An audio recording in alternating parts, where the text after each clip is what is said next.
Hey everybody, this is Paul with Strat-Edgy Gaming, and I want to talk to you about something that I feel like is ruining RPGs, and that is the dialogue wheel. Now, I was talking to a friend at work recently about Dragon Age Inquisition. Now, full disclosure, I work at EA, okay? So let's just get that out of the way. Everyone I work with is typically a gamer at heart, okay? He was playing through the game for the first time, and we were talking about the experience and so much as like the choices that you make through dialogue. We both felt the Dragon Age series as a whole had taken a step back in terms of player choice since the first game, and definitely since Baldur's Gate. And it got us talking about choice in other games. Now, his favorite was the first Dragon Age, since he had played it recently, of course. And for me, my favorite, of course, was Fallout. It's getting really fucking boring to play this game. God damn it! Where is this fucking shit at? Oh my god. This should come as no surprise to anyone who follows this channel, right? And we talked about why. And he brought up the end of Dragon Age 1, which was a very well-constructed set of events, admittedly, but he said that he went back through the dialogue several times until he got the desired outcome. Now, when I did the quest with Logain, I let him live. Alistair got all shitty and pouty and left, and I lived with those consequences. Now, if I wanted a different outcome, I would just play the game again, if the game was worth playing again, which in my opinion it wasn't. Too many boring sections, the combat just wasn't interesting enough, and the combat made up most of the game, so why would I go through all that again? Now, I told him about a sequence in Fallout 2 when, instead of fixing the Gecko power plant like I had done numerous times before in different ways, I hacked this console inside of the repair center. And buried underneath all of these dialogue options was this option to call the Navarro base. Where, if you know anything about Fallout 2, you know the Navarro base is where the Enclave is posted up at, which the Enclave is the big baddie in the game.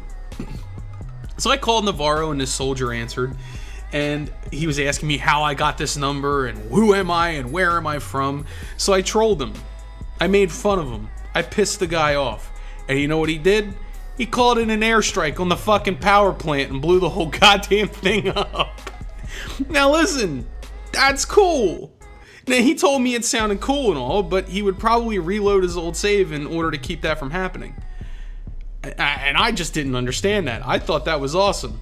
Now, I asked him if he would even done it at all, and his answer was pretty interesting. He told me that when he plays, he looks for the most pleasing outcome and ignores all of the negative outcomes completely. Pleasing outcome to him being the nicest person he can be. Now, occasionally he might experiment with neutral responses, but for the most part, he sticks to the safe choices. Now, that to me is cutting out a huge part of the game, and I think is contributing to why we have limited choices in video games. Because nowadays, when people test video games, when they test their games, they do focus testing, they're taking account of all of this stuff. Which dialogue choices are ignored? What did only 10% of people do? The reason being is they want to save money and not put a whole lot of effort into something nobody's gonna do, right? Now, there's nothing wrong with playing that way, mind you. It just seems a really, really super boring way to play to me. So why do people play games this way? I think this can be attributed to the way games are made now, from Fallout 3 speech checks showing that you'll fail before you even choose them, to the dialogue wheels of Mass Effect. We have seen many systems developed to keep players on the track they want to stay on and stay away from surprises. Now, it seems to me that surprises are somehow seen as a bad thing, even though games like Dark Souls have proven that theory wrong time and time again. I think this has conditioned players to play the game in one very specific way, taking all the nuance of character out of the character. Now, let's say that you're role-playing a good guy, right? Yeah, you're just gonna be a goody two-shoes all your life. You're gonna save the princess. You know, the chances are you're gonna keep choosing the good path, and if there's a dialogue wheel, that choice is simple. You don't even need to think about what you're saying, which is a good thing because sometimes you pick the top right of the wheel, and it can result in dialogue that isn't even remotely like the text that you chose. This means that neutral responses will all but be ignored, and evil choices will be ignored completely, which is fine, but it has an effect on something else as well. It's the quality of choice in the writing. Now, oftentimes in life, we do not know how something will be taken by people that we're saying it to, okay? We don't know how people are going to react, because how other people react to things that we say are based on the experiences in their life. Sometimes we choose to say something else because we're afraid to say what is really on our mind. Maybe we've had a bad experience with that in the past. Maybe we are just afraid that we may offend somebody. Sometimes we end up offending someone and we don't even know why. Usually because that person associates something negative to whatever we've told them. Now, these choices are gray areas, and there are no room in the dialogue wheel for gray areas. You know, what we say can affect the delicate balance of our relationships to others, and sometimes staying silent is the only option. There is no dialogue wheel in life where the outcomes are predictable. Every time you open your mouth, you risk losing a friend. I posit that a true RPG aims to emulate reality in an unreal situation, be it cyberpunk or fantasy, and if that is the case, dialogue should be, for the most part, as predictable as life, with all the boring bits cut out, of course. Chaos, like we find in life, cannot coexist with a dialogue wheel, because the dialogue wheel gives away the secret. It trains us to know what response we should use and what we will most likely result in a character reacting in a pleasing way to us. Top left for good guy, bottom right for bad guy, and middle for an absolute meaningless choice. Let's hope the food's gotten better. Formulating a cure. So this right here is a perfect example of what I'm talking about here when I say that the interaction is gone in dialogue. So he tells you that he can't tell you why you have to go on this mission for him. Now, to me, that seems kind of odd, and it would almost be like I should be able to say, well, you need to tell me or I'm not going to do the mission. In the earlier Mass Effect games, like I said, Mass Effect 1, which had way more interaction than even 2 and 3, you would have been able to say, look, I'm not going to do this mission unless you're upfront with me. You know, you have a Paragon choice, you have a Renegade choice, right? But this doesn't even allow you to do that. You just have to accept his terms. In a mission, it's a matter of galactic peace.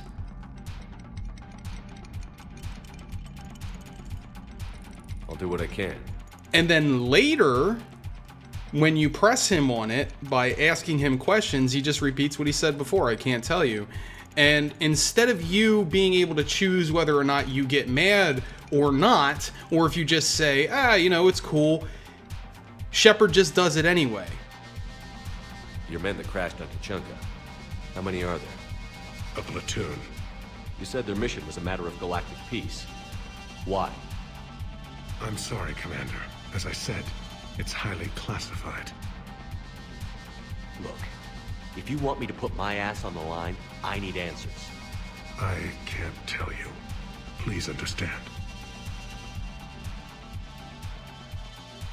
Which means you're not even in control of how Shepard reacts to things. That's a huge problem in a role-playing game. Left sections are used to find out more stuff, and no one will ever get mad at you for prying, at least not in any meaningful way. So we get two viable choices to roleplay in dialogue. Good guy, bad guy. Seems pretty boring when you look at a role-playing game from the past. Let's say Fallout 1. I mean, Fallout 1 had the following role-playing choices, right? Mentally retarded adventurer, lovable idiot, charismatic swinger, snarky asshole, lovable rogue. I mean, the list goes on, and there are literally hundreds of ways to play that game, okay? So how did they do it? I have said this time and time again, but I believe it was due to the minimal voice acting.